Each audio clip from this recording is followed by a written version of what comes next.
Salut les Frenchies, bienvenue pour ce dernier épisode du mois de mai consacré à nos opérations de Mayday. Aujourd'hui nous sommes à Station 71 pour bien finir le mois en beauté, là où tout a commencé pour moi. C'était ma toute première caserne et aujourd'hui nous allons parler de radio. Et certains d'entre vous se demanderont peut-être pourquoi est-ce que j'ai fait ce choix de parler des radios en tout dernier épisode du Mayday alors qu'on a montré des techniques assez physiques jusqu'à présent.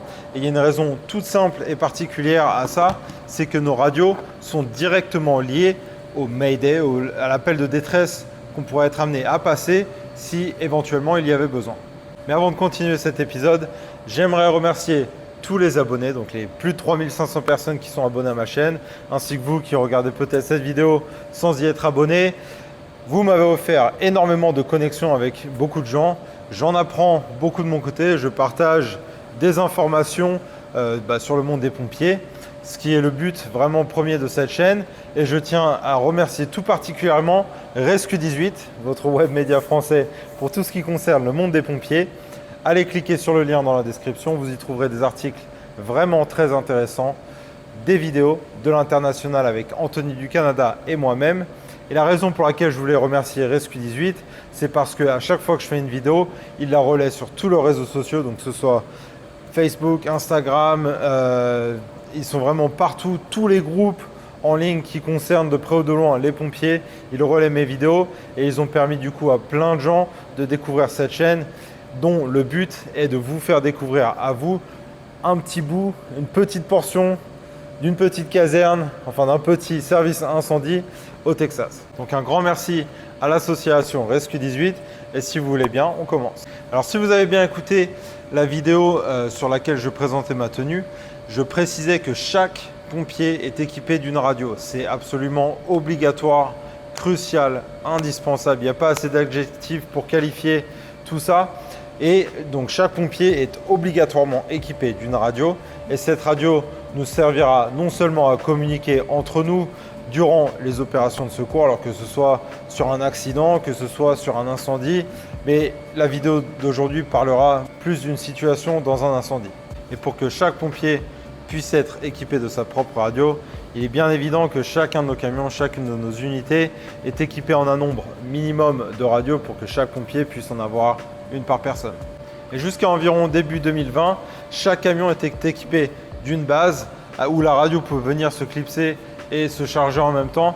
Mais on s'est rendu compte qu'avec les démarrages, les stops, ça crée une électricité qui est vraiment pas, on va dire que c'est de l'électricité pas propre en quelque sorte. Et ça endommageait du coup la durée de vie des batteries. Donc ce qu'on a fait, c'est que ces bases, on les a gardées, on a sorti les chargeurs des camions. Maintenant, chaque caserne est équipée d'une base branchée sur secteur où l'électricité est vraiment linéaire et constante, ça endommage moins les batteries et ça se présente sous cette forme-là.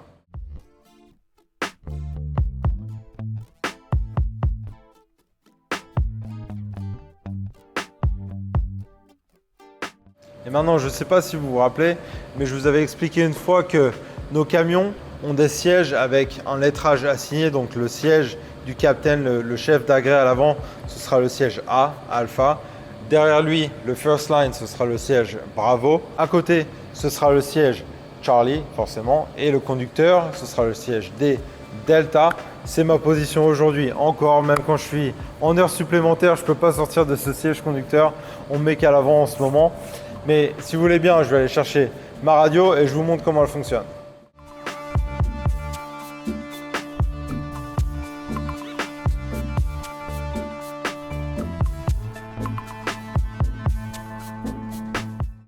Et me voici de retour. Alors grâce aux joies et à la magie de la vidéo, vous ne vous rendrez pas compte, mais entre le moment où je suis parti là-bas, revenu ici et ce passage de la vidéo, 24 heures se sont écoulées, mais on reste motivé et je vous présente ma radio tout de suite. Et voici à quoi ressemblent nos radios. Donc chaque position dans les camions sont équipées de radios de ce modèle-là, donc faites par Kenwood. Comme vous pouvez voir en bas de la radio, on a la position qui est attitrée. Alors ici à Station 71, ils ont mis des autocollants. Mais si cet autocollant n'était pas là ou s'il venait être endommagé, comme vous pourrez voir quand vous allumez la radio, donc normalement ça donne plusieurs informations, la batterie, le niveau de charge et aussi la position. Voilà, Engine 71D. C'est pour ça qu'il est absolument crucial et essentiel quand on vient à la caserne de prendre la bonne radio le matin et de la mettre dans son manteau, parce que du moment où on a la bonne radio, quand on appuie sur ce bouton-là, sur toutes les autres radios, en fait, dès qu'on appuie sur le PTT, le Push to Talk, dès qu'on appuie ici, l'identifiant radio apparaîtra sur les écrans des autres radios, les écrans des radios dans les camions et aussi à notre comm center qui est notre centre de dispatch et de traitement des appels en gros. Et comme ça, on saura exactement qui parle à quel moment. Mais là, tout principalement et surtout pour le thème de la vidéo aujourd'hui, on va s'attarder sur une situation de Mayday.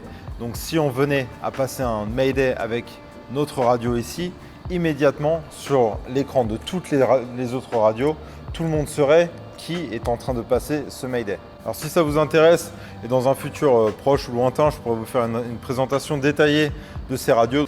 Mais aujourd'hui, on va s'attarder sur la fonction Mayday de nos radios. Donc la situation la plus propice à un Mayday, ce sera bien évidemment durant un incendie. Donc à ce moment-là, on aura notre veste de feu sur nous. On a ce bouton ici qui nous sert à parler directement en général. Et il y a aussi ce petit bouton rouge magique tout en haut.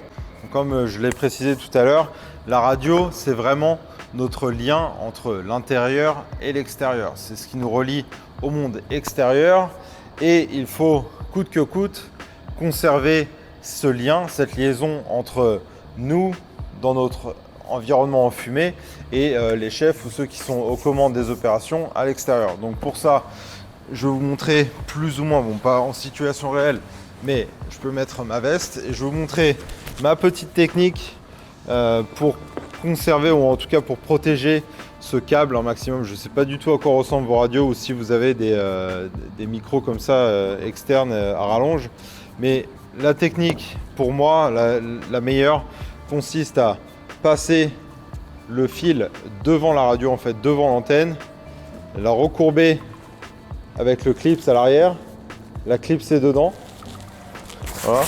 Quand je la mets dans ma poche ici, c'est quasiment, je ne veux pas dire impossible, mais ça devient très difficile. Déjà, il n'y a quasiment pas de fil qui est à l'extérieur, qui est exposé aux éléments. Et ça devient vraiment très difficile, une fois que la radio est accrochée ici, de la tirer. Je peux me prendre dans quelque chose, à m'en tirer vraiment comme un malade, ça ne sortira pas. Alors que certaines personnes, bon bah c'est un choix personnel, hein. Certaines personnes font juste ça, prennent le câble, le mettent dedans, voilà.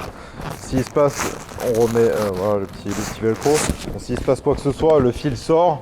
Ça, c'est quand même explosé, donc ça peut brûler, ça peut se couper, ça peut s'arracher.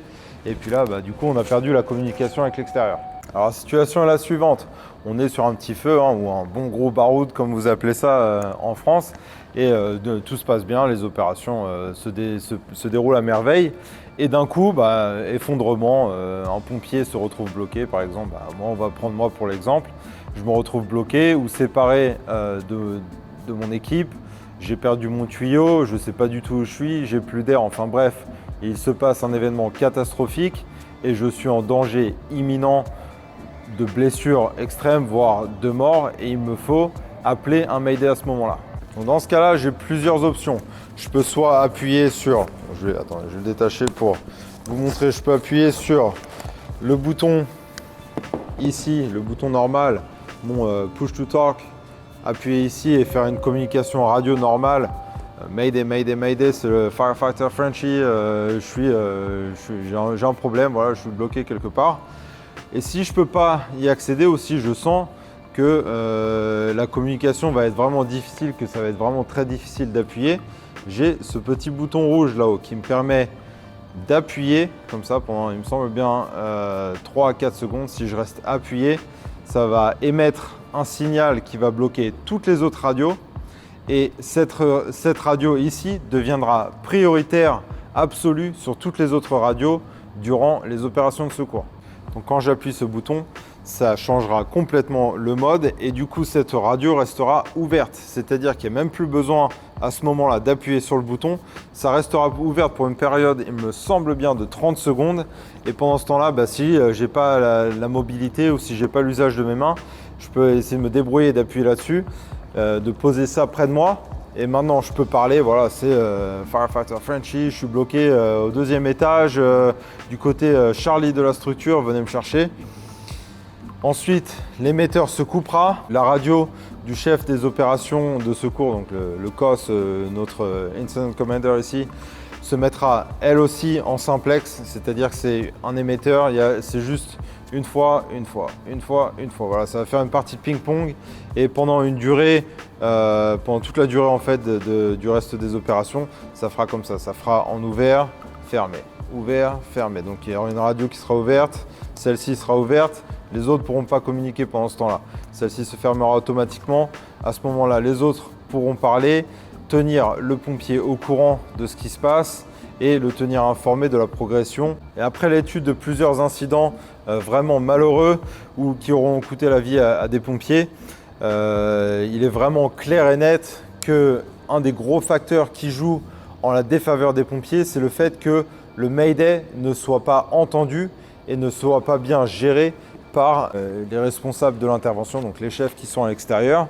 Et donc du coup, pour pallier à ça, il y a vraiment un des gros problèmes, c'est trop de trafic radio en fait. Il y a beaucoup trop de messages radio, il y a tout le monde qui parle sur la même chaîne et du coup, on n'arrive pas à donner la priorité aux pompiers qui est dans la situation de Mayday. Donc ce qu'on fait pour pallier à ce problème, c'est que si un Mayday venait à se déclarer, la chaîne radio sur laquelle se passe le Mayday, peu importe le canal radio où on est, cette chaîne-là devient absolument prioritaire et complètement bloquée, 100% réservée au Mayday et toutes les opérations de secours rebasculeront sur une chaîne secondaire qui sera décidée par notre Com Center pour tout ce qui est opération de secours et pour l'équipe RIT pour venir chercher le pompier.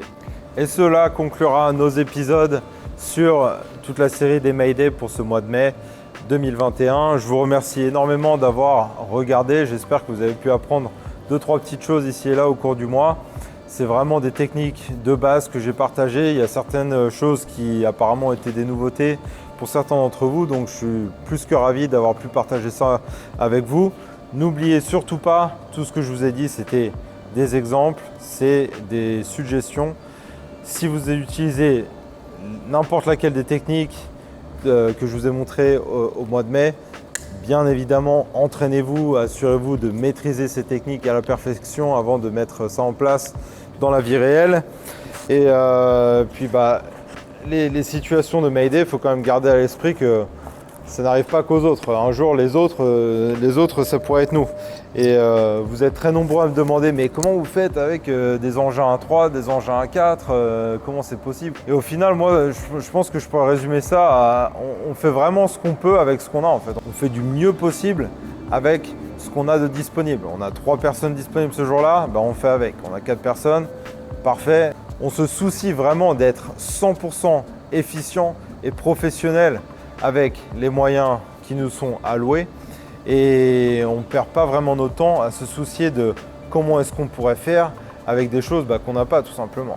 Et pour le mot de la fin, j'aimerais saluer et remercier tous les collègues de la BSPP avec qui je suis en contact quasiment permanent car vous êtes très nombreux à venir me parler très souvent et c'est toujours fait de manière respectueuse, amicale. On échange beaucoup de techniques, d'informations, d'entraînement et c'est vraiment intéressant pour moi qui rêvais de joindre la BSPP il y a à peine 10 ans. Donc c'est un rêve qui n'arrivera jamais mais bon, grâce à vous, j'arrive à vivre un peu mon rêve. Je vous fais vivre un petit peu du vôtre en partageant ma vie de pompier pro au Texas. Mais en tout cas, c'est vraiment super intéressant. Et je pense que voilà, la BSPP n'a plus ses preuves à faire. Hein. Tout a été prouvé et vous continuez à vous prouver tous les jours.